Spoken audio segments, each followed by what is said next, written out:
Tim. Hey, Mark, how are you? I am doing just wonderful. How are you? I'm doing great.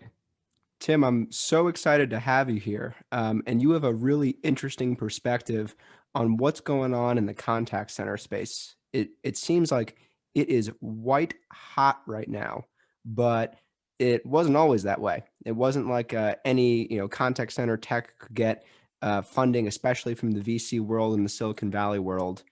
What do you think has changed in that environment that is making the contact center space as hot as it is?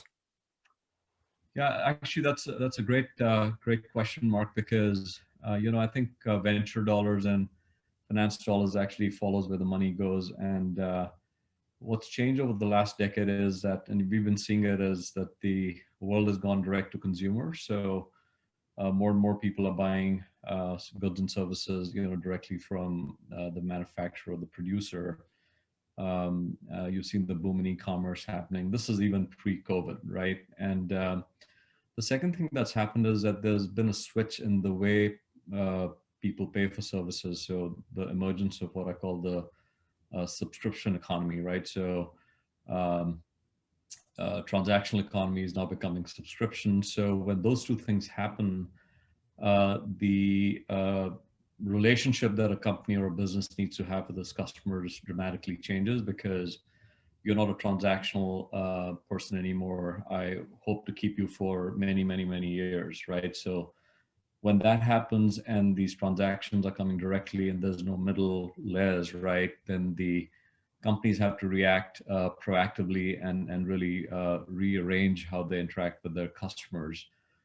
And that's, I think, the business reason and the macro trends that are really driving large companies to relook at their Hmm. contact center, which, historically, like you said, has been a bit of a backwater process.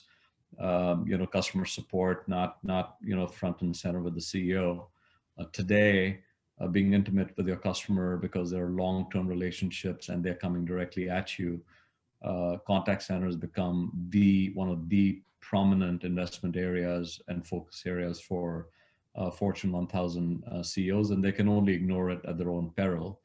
So when money starts flowing in that direction and interest from senior management, you see dollars flowing, and that in turn starts the innovation cycle, and that's why you've seen a lot of venture interest and overall market interest with massive IPOs of companies like RingCentral, 8x8, and others that are doing very, very well. So there's a general interest, massive interest in this category across the public markets and private markets.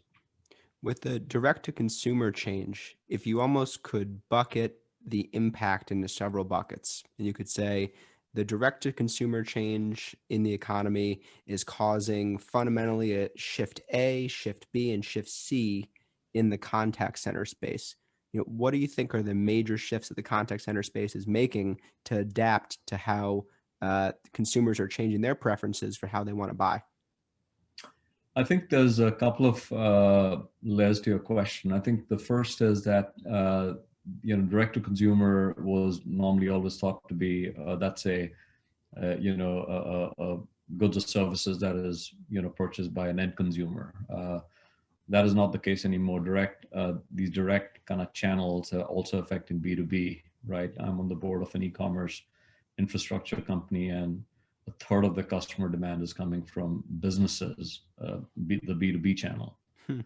which is opening up its e-commerce interactions, and therefore these contact center operations have to be fully functional to be able to support a customer that can shop at any time, shop in any currency, shop in any time zone. So that's the second aspect of it, which is contact centers used to be, let's open up a 10,000 square foot hall in Kansas City and put 1,000 people down, and that's going to be the call center back in a couple of decades ago. Now, because the markets are global, your customers can come in from any part in the world because of the e-commerce channel. Your contact centers have to be multilingual. They have to cater to multiple time zones, and they have to have the nuance to have the conversation productive conversation with the end customer. And I think that is what's driving the dramatic shift architecturally to the cloud-based, contact center, which I think we're going to talk about here on this podcast.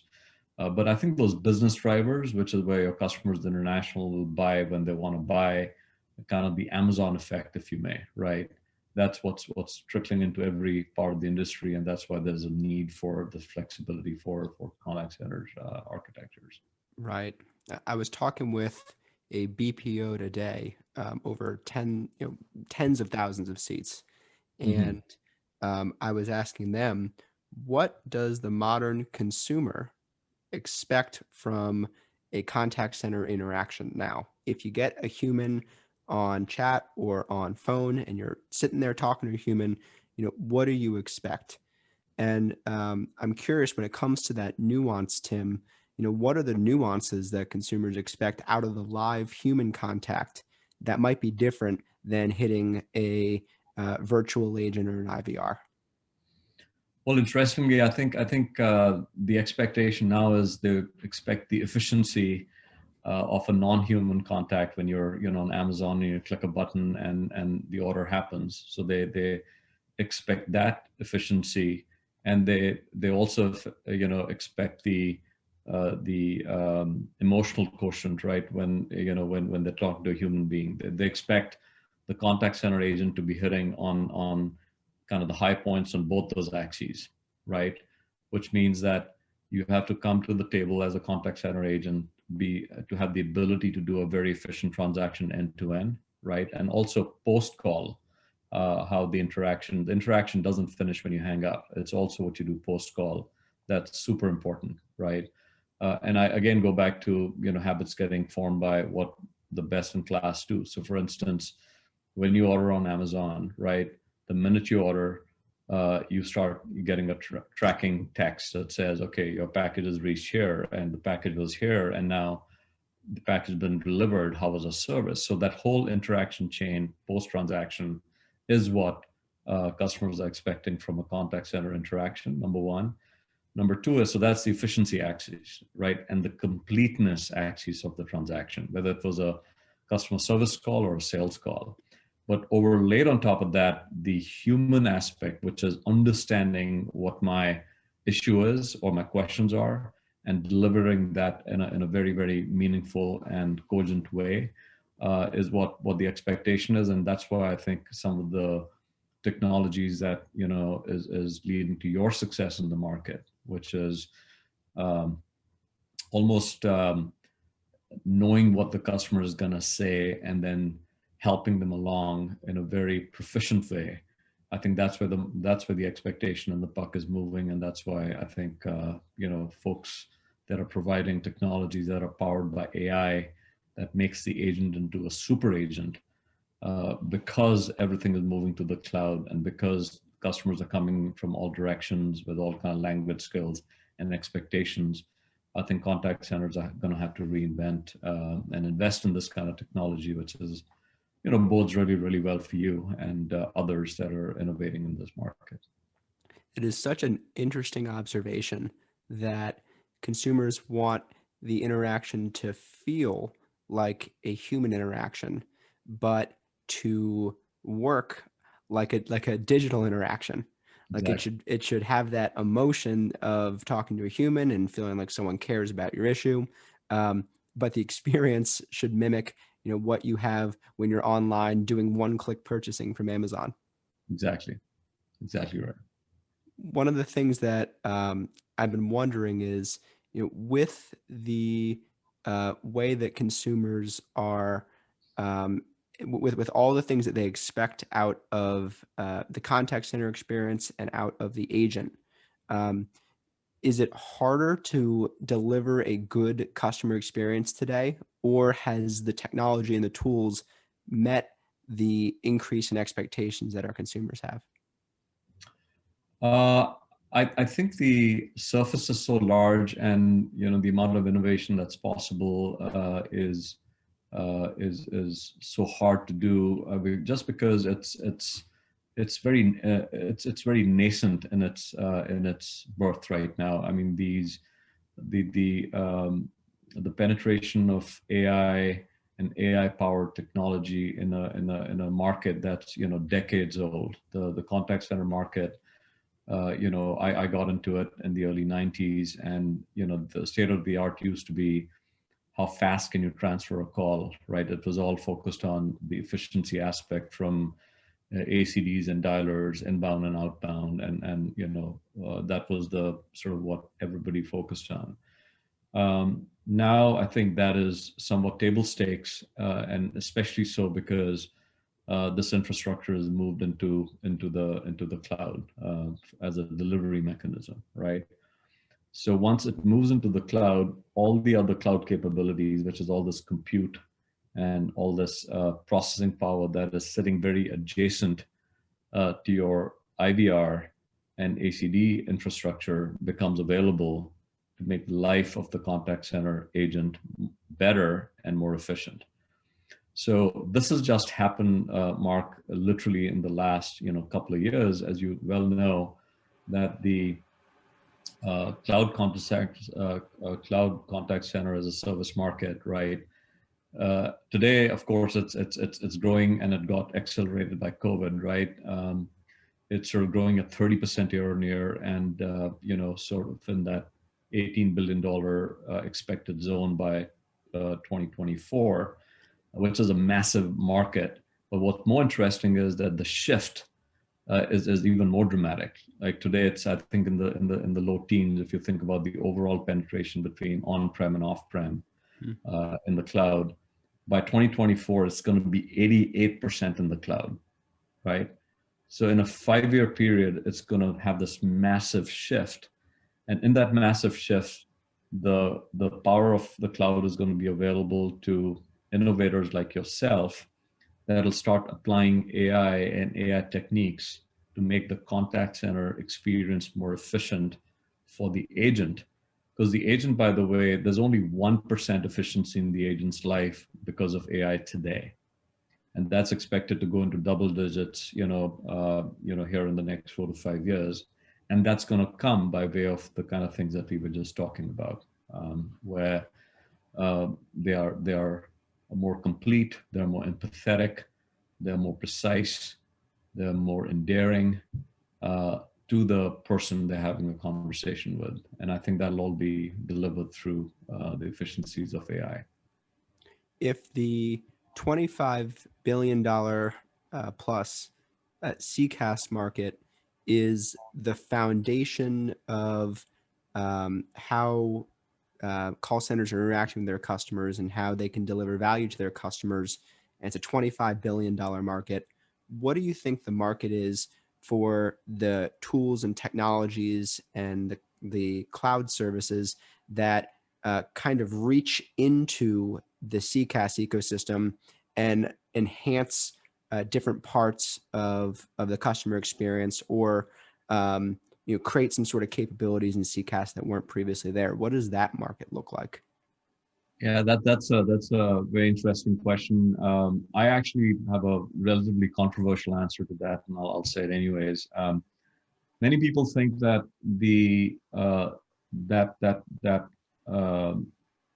whatever that number is going to be a subset of the CCaaS market. I actually going to think it's going to be a multiple of the CCaaS market. And the reason is, and not to take away from the CCaaS market because that's big enough to begin with, but I think that what we are talking about here is a new signal that is being digitized for the first time, which is the human voice and everything that it entails. So the fact that you and I are having a conversation, thousands of conversations are being had right now. There are 16 million call center agents that are active, as you know, in the US.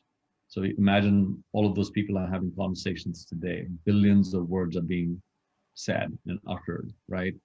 So this layer of information is now going to get unlocked and used in a very meaningful way by AI technology, which will then create a massive set of applications on top which will have use in making agents more efficient. It'll have use in training. It'll have use in reuse of knowledge. It'll have use in new products and services and capabilities that can be delivered and be discovered in these conversational topics that agents are talking about all the time. So I think that that unlocks so much of business value that it can, in my opinion, over the next couple of decades, be many times um, that of the CCaaS market, which in a way is a picks and shovels business, right? Because it's pipes and it's processing.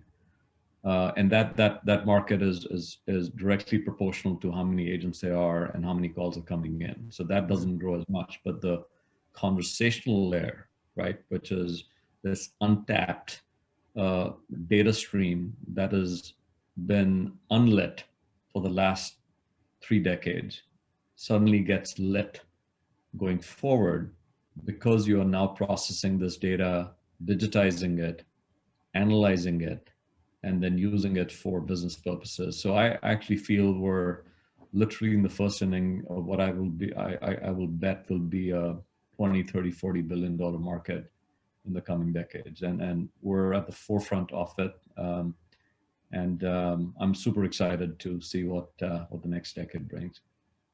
Fascinating. I think I'm hearing you say that with the CCaaS market, the value that you're tying, of course, is first of all the ecosystem that enables all of these other technologies to function and deliver value, but that the value is tied to the individual agent and the agent interactions, and that with the conversation and the voice stream, that has previously not been. It's only been monetized a tiny piece of what you actually could monetize it, and that Yeah. the upper limit of extracting value out of the voice stream and value out of the conversation is massive. Yeah, I mean, I've used this line before that it's not about the interaction, it's about the conversation. Hmm. And so the more you can unpack in the conversation, the more you can analyze it, the more you can digitize it, the more real time your responses can be.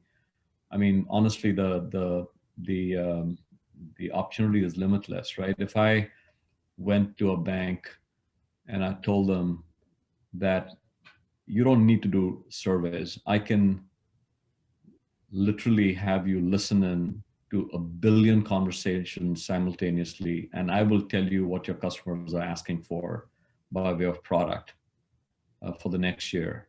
What is that worth to the portfolio manager of that multi-billion-dollar business? I can do the same in airlines. I can do the same in healthcare.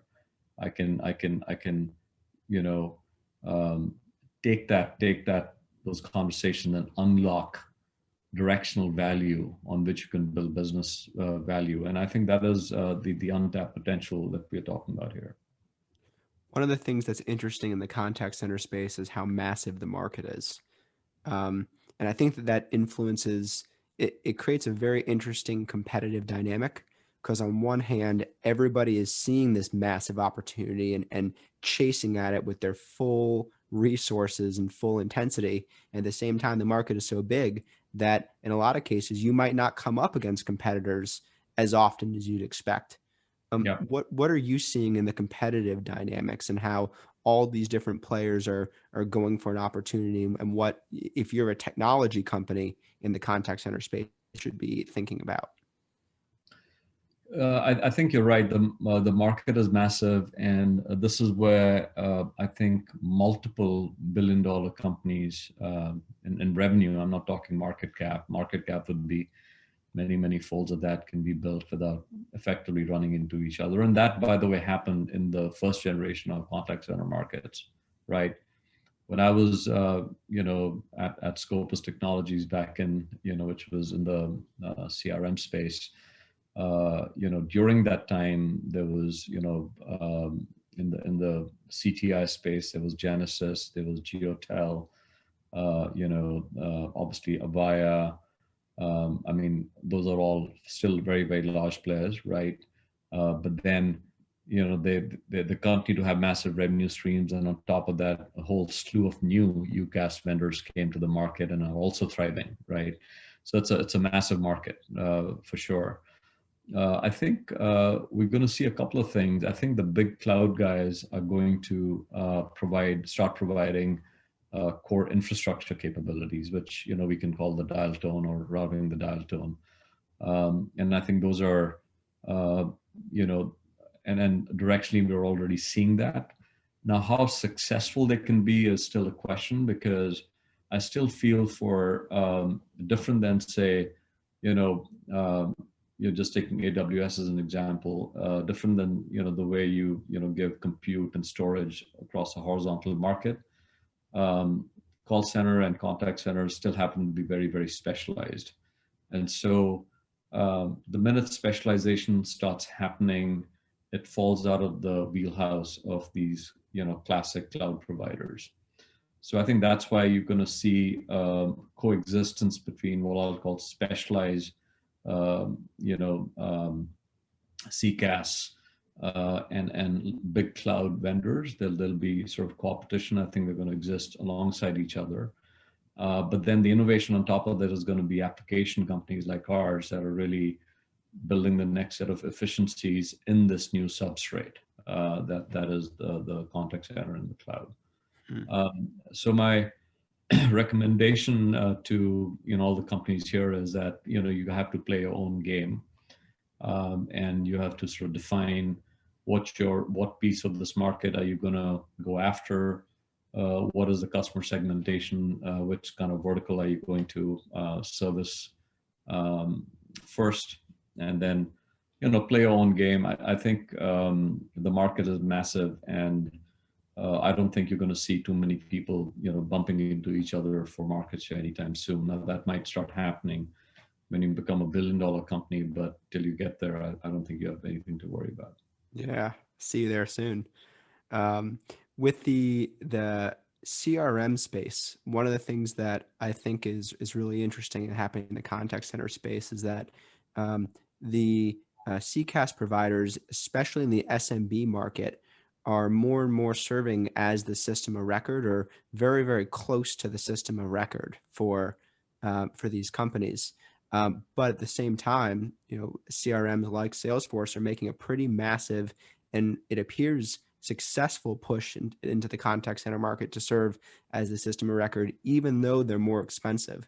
Do you think that the CCaaS players are going to continue to go up market as a system of record, or are they going to let folks like Salesforce come in and make room for them? How do you see that dynamic playing out? No, I've actually been had ringside seats on this dynamic before, because when I was at Scopus, which is effectively a generation before Salesforce.com in the CRM space, we had Genesis, which is the equivalent of what you have today with RingCentral and 8x8 and other folks, TalkDesk. So I think it's natural human nature to have aspirations to eat the other guy's pie, but these are such different markets and such a different sort of market motion that, despite the obvious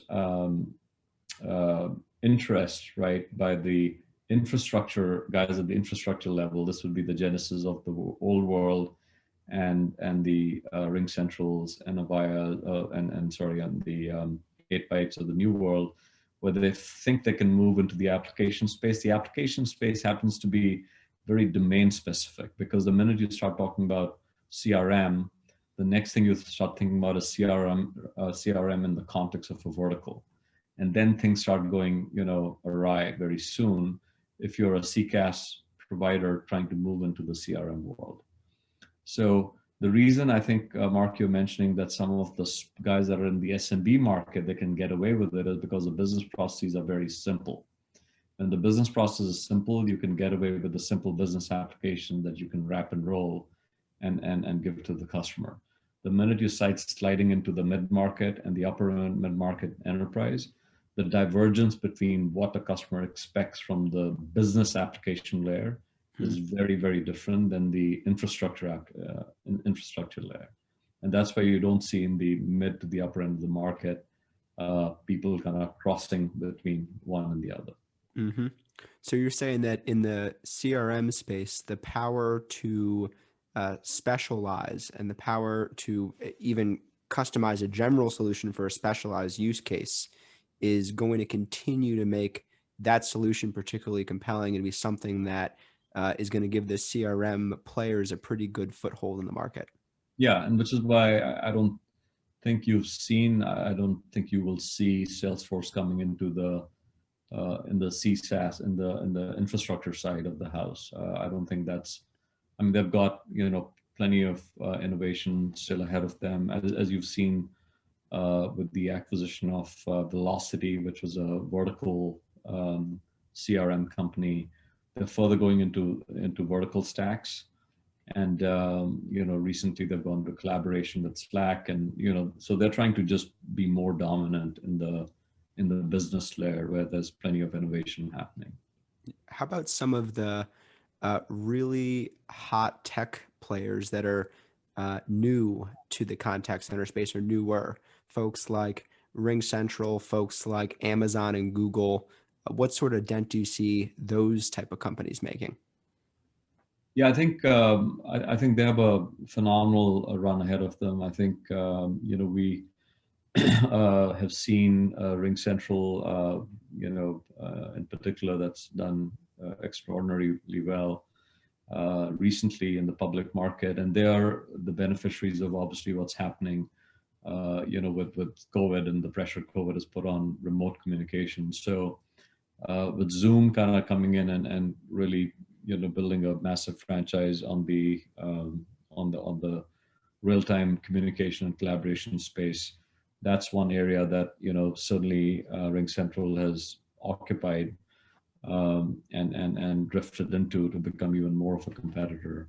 But then I think they've also had a very, very sound set of partnerships that have taken them into the call center world. I think that's attractive about the call center world is that these are very sticky and long-term customers, and they're large customers. So I think that's what the attraction is for companies like RingCentral and TalkDesk and others that see the need to move up market as the numbers they need to deliver to the street become larger. So I expect that trend to continue, and I do not think that Google and Facebook and Azure are going to be successful in that market. Back to my prior point, it's a very specialized space, and I don't believe that's really something that they do particularly well in. I think these companies are great at horizontal scale out technology, but when it gets to vertical or vertically focused applications, they tend not to do well. With some of the with some of the changes that we're seeing in what CIOs are asking for. That's one of the things I really thought is awesome about Sierra is the CIO summit that you have. What are some of the things that CIOs are thinking about as they're trying to build out their tech stack in the contact center, and as they're seeing all these different players and options emerge and trying to figure out what their priorities are and who they want to partner with? I think CIOs are, dramatically now, and particularly what happened last year with COVID, they are very focused now on resilient infrastructure. So they want, and they are thinking of, and they are deploying a lot of capital, and we see this on a weekly basis. We have a conversation every week with one of the CIOs in our 80 strong CIO advisory board. So resilience is number one, and resilience actually cuts across your business applications and infrastructure and people. So what they want to be able to do is they want the entire business to be resilient. So when it comes to your traditional applications, they want them to be in the cloud so that they can be multi-zone and they can fail over and they can be up and running even if something bad happens.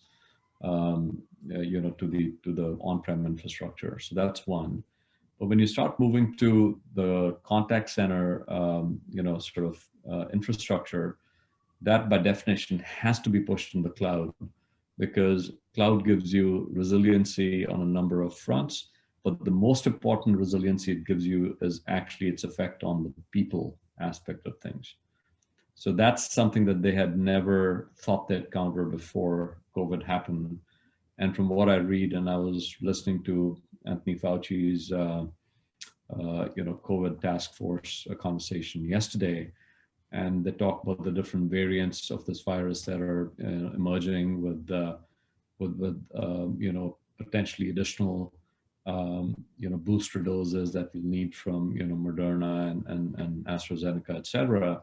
So I came clear with that this is not going to go away anytime soon, and it might actually show up in another form, which is a dark day for obviously all of us living on planet Earth. But we as business people have to plan for it.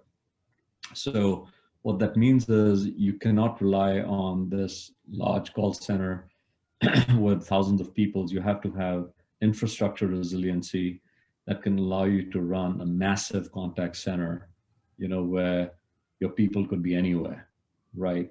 And so that resiliency is what CIOs are thinking about, and that is why you are seeing a stated goal and that's why you're seeing this acceleration from 19 to 20 and the move towards contact center. I think that transition was already on, but I think it's gone into hyperdrive as we've come through the COVID time, and that momentum is going to continue. How And funny is it?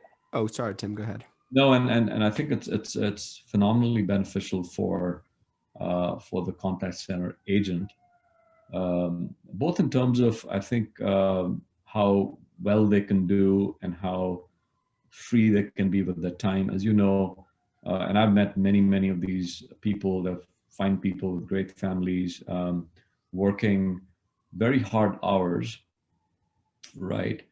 Very hard times, and with not an enormous amount of pay, right? So it's a tough job, right? And as I mentioned to you, that 20 million of these people in the U.S. doing this day in day out.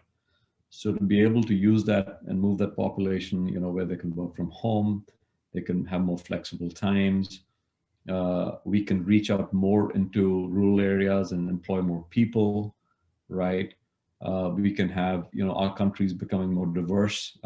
We can reach out into different communities and have different language skills represented in the call center.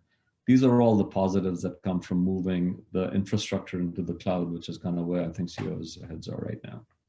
Yeah, I've talked to contact center agents who will tell me that their commute is 45 minutes or an hour, especially by the way in rural areas, um, and when you're not bringing home the absolute biggest paycheck, 45 minutes or an hour is a huge sacrifice in terms of gas and wear and tear on the car, and it's just and also your time. Um, so the ability to make the work experience better, I think, is one of the things that's really special that cloud is doing right now.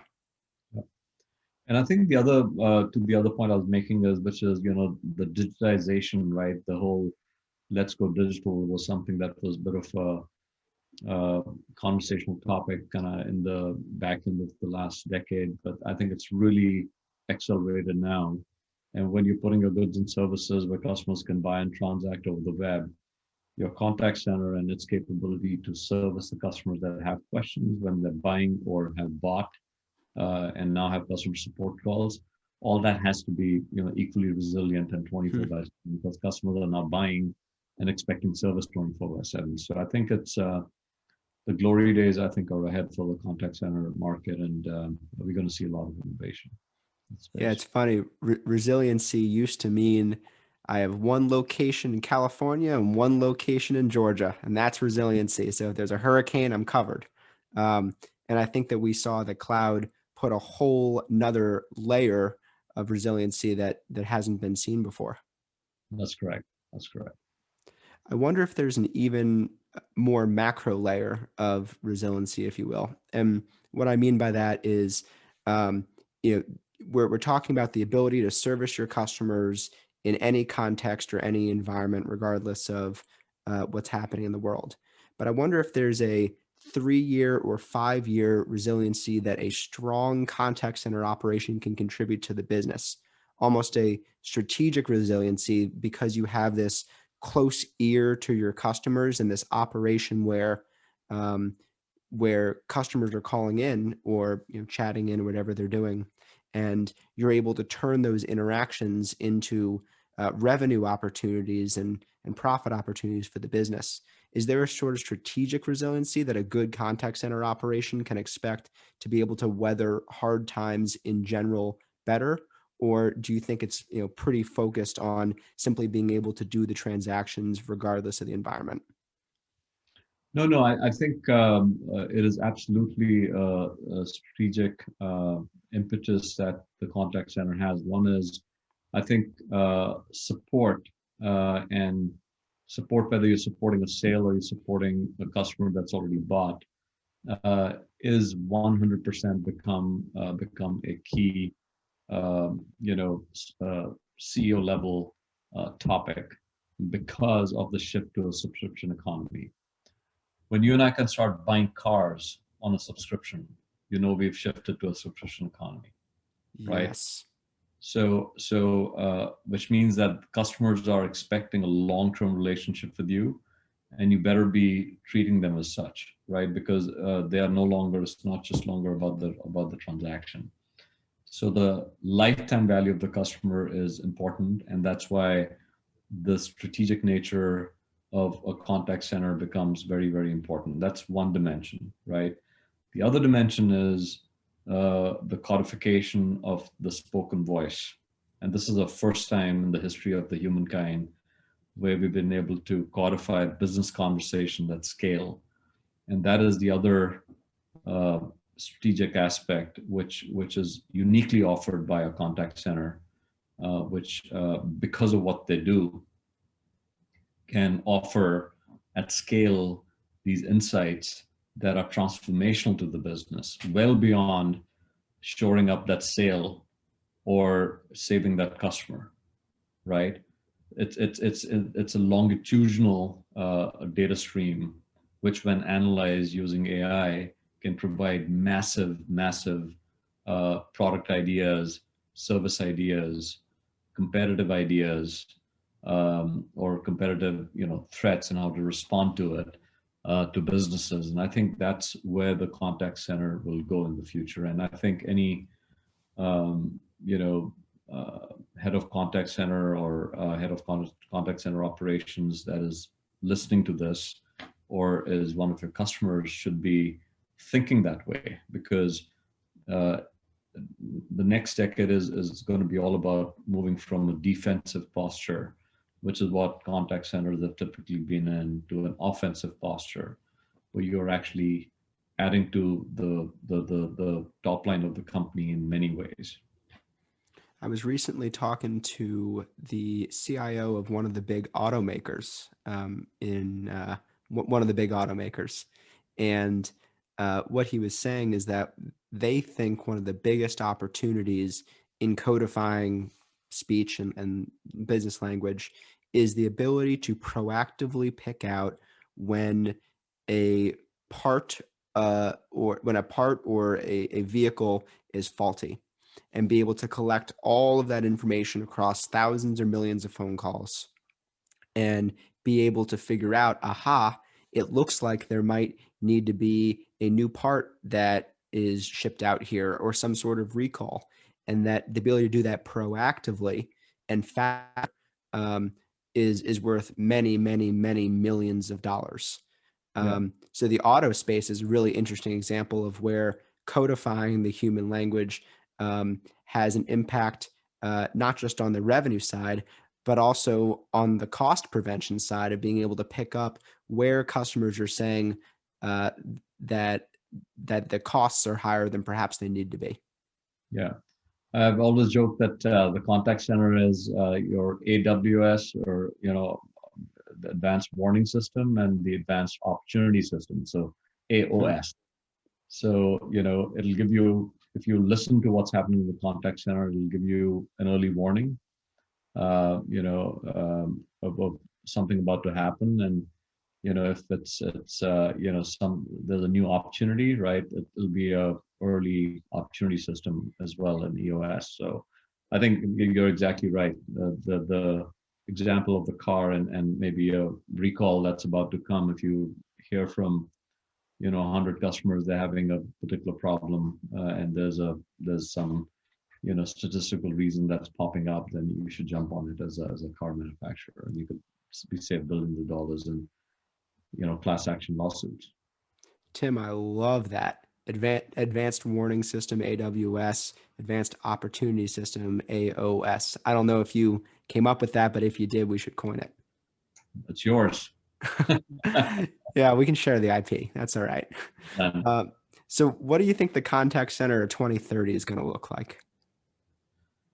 I think the contact center is going to go through a renaissance. I think around AI and around this codification of voice idea. And I think, for instance, what Balto does, which I really love, is the fact that you give superpowers to the agent, right, in real time, by arming them with very subtle hints on what to say, how to say it, that makes the conversation more meaningful and more efficient, um, and more fulfilling, which is why the customer called you in the first place, right? But I think, Mark, if you stretch uh, your imagination along the lines of directionally where this is going, right, from this really advanced scripting and prompts that you give contact center agents to give them superpowers, it's kind of the beginning of what we have talked about, for eons, about this notion of a virtual agent, right, that is able to answer questions in a way that it fulfills 100% of what you want done. And I feel that this brain that you're developing, and right now it's the brain of a 2-year-old, right, with these prompts. But I think as you guys sit on, and I forget the numbers, and maybe you can talk about that, like how many billions of calls we've analyzed. The 2-year-old brain is going to become a 6-year-old brain, and the 6-year-old brain is going to become a 12-year-old brain, and very soon you will have. And by the way, this is on obviously affected by the vertical context. So the brain is trained in a particular vertical because there's nuances and context to that particular vertical. I think we begin to push in the direction of a virtual agent, which I think would be phenomenal, because then the virtual agents can be deployed to do the more mundane questions that might come in, right? And then the current agent base can do the super specialized and more value added stuff. So when I think about the virtual agents of the future, it's not about doing away with the great thing that contact centers do today. It's actually about expanding it and even making it more effective. So I feel that my prediction is that you are going to begin to see, as this AI gets baked in and the emergence of this virtual brain being developed by companies like Balto, we will be, in 5 years from now, looking at, very high accuracy from this engine that can then be forward deployed to really answer a lot of the questions that customers have, because you would have heard them all and you would have answered them all, right? And from this body of knowledge comes this automation, which gives very, very high degree of accuracy, because it's a availability and accuracy 2 by 2. The availability, you're already at 100%. The accuracy is always the question. I think it's going to come from companies like Balto and others that are innovating in this area. Tim, I'll sign us off with a quick nugget here. One of the things I've been thinking about is where does your data set come from? If you're trying to build a virtual assistant, for example, or whatever it may be, where does the data set come from? And if you're doing traditional post-call speech analytics, your options are either A, that you're paying some sort of outsourced service like mTurk to be labeling your data set and saying this was a happy customer, this was a sad customer, or whatever. Or option B is that you're using the analysis of the calls, the correlations, to try to figure out, to do those labels and say this was a happy customer, this was a sad customer, and you try to surface that, and perhaps a supervisor says I agree or I don't agree.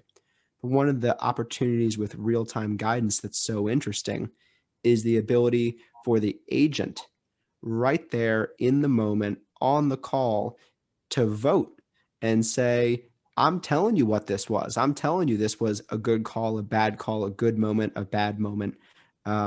So in that way, when the data source is the agent, that's almost the best way to create a representative picture of a perfect virtual agent, is to combine all of this data from the agents themselves and how they would answer various questions and how they would act in various situations. So when you're doing real-time guidance, you're uniquely able to do that. I think it's one of the coolest opportunities in the space. Yeah, I think that's exactly right. Because I think contact center is all about real time. Because if you wanted, you know, a lagged experience, you would not call the contact center. So I think the companies that'll innovate and be at the cutting edge of this next cycle of growth are the ones that are real time, and that's why I invest in you guys, and I'm super bullish to see the future. You guys are amazing engineers and great business leaders, and just it's fun to watch the action from the cheap seats. So thank you for inviting me here today, and all that you do for your customers. Tim, thank you. Thank you so much for everything, and really enjoyed it. Got to have you back. All right, talk soon, Mark. Bye. See ya.